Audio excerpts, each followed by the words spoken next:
Leksimizni başlaymiz, hürmetlik vatandaş. Bugünkü islağa 2020 yıl 12. ayının 29. günü su otlap durmasam avazım tutup kalıvatıdı ya. Soğuk eşip gitti. Soğuk angiz eşip gitti. Geçirinler vatandaşlar. Endilikteki mavzumunda vatandaşım. Mikrofonu açtım. Açtım. Endilikteki mavzu. Prezident Trump Tayvan ve Tibet'in kollaşını kengaytiş kanun layihəsiga imza koydu. Jungo'nun içki işleriga aralashishni to'xtatishini talab qildi. Mavzuli xabar 12 ayının 28 günü Amerika ovozining Xitoy tili programmasi e'lon qilindi. Xabar mundaq boshlanadi. Washington, Amerika Qo'shma Shtatlarining prezidenti Trump 12 ayının 27 günü 2021 yillik moliya yili hamchot ajratish qonun loyihasiga imzo qo'ydi. Bu qonun loyihasi jumladan Tayvan bexatarligi qonun loyihasi, Tibet siyosati va Tibetni qo'llash qonun loyihasini ve Tayvan'ni Tibetni qo'llashni kengaytirishni o'z ichiga oladi. Bu to'g'rida Jungo qat'iy qarshi turganligini bildirdi. Jungo Tashqi ishlar ministrligining bayonotchisi Zhao Lijian haftaning birinchi kuni, ya'ni 12 ayning 28 kuni muxbirlarni kutib olish yig'inida mundaq ko'rsatdi. Tayvan Jungo'nun ichki ishi har qanday chet el kuchlarining aralashishiga ruxsat qilinmaydi. Amerika taraf Tayvanni bahonalab Jungo'nun ichki ishlariga aralashmasligi kerak. Amerika taraf yuqorqi qonunning Jungo'ga aloqador qismini ishlatmasligi kerak. Bayonotchi Zhao Lijian yana mundaq dedi.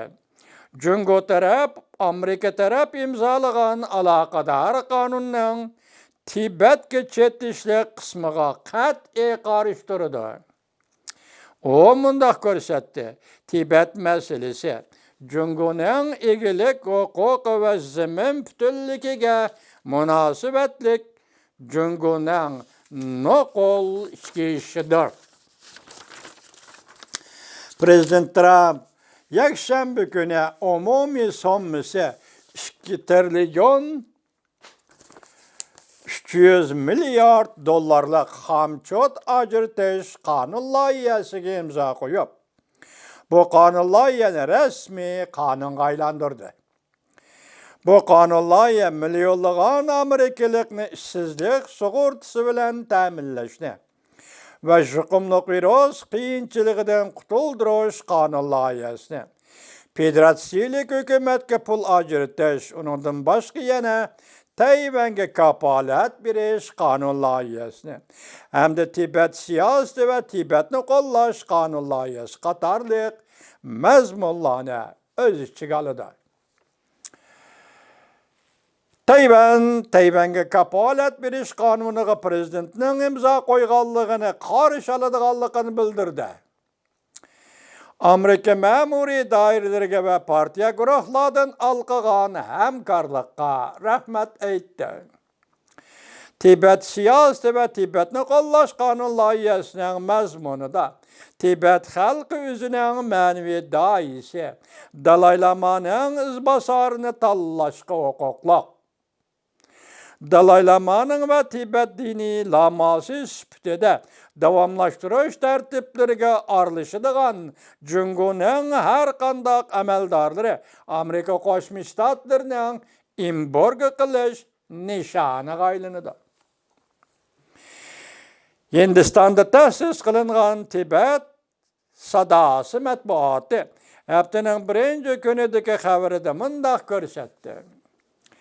Tibetli ma'muriyat markazi boshlig'i Lobsang Sangay Moshe hafta Amerikadan ayrilib Dharamsalaga qaytib keldi. O filmga olgan Prezident Trump imzo qo'ygan Amerikada ishga palatada ma'qullangan Tibet siyosati va uni qo'llash qanun layihəsini, xəbərlərini məzmun qılğan filmni Lobsang Sangay yurttaşlarına qoyub bədi, daramsıladı. Mundaq dedi, bu nəticə tarixi, xarakterli hərəkətdir.